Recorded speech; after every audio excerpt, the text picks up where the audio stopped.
সাফনা কামনা করে আল্লাহর সাহায্য চায়, আপনি কিভাবে ওষুধের ডাক্তারের উপরে বলেন আল্লাহ শাফি, ওষুধটাও খান আবার দোয়াটাও করেন?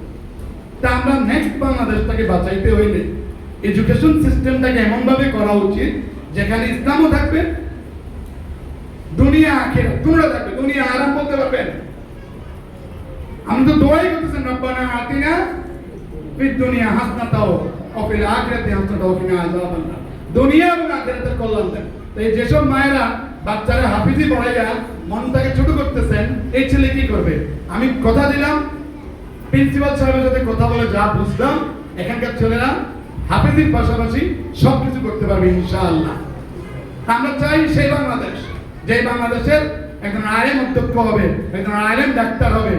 আমরা শিক্ষা বোর্ডে এই আপনার এলাকার কৃতি সন্তান শহীদুল ইসলামের রুমে যাইয়া ফেরত আসতে কোনো লোক নাই, বলেন আলহামদুলিল্লাহ। তা আমি যদি বলি আমাদের শহীদুল ইসলাম তার একজন আলেম, আলেম মানে কি? জ্ঞানী। আলেম মানে কি? তা আলেম হইতে গিয়ে মাদ্রাসায় ভর্তি হইতেই হবে। আমার কলেজে একটা অ্যারাবিক ক্লাব করছে, সবাই তো শুনে কমার্স কলেজ।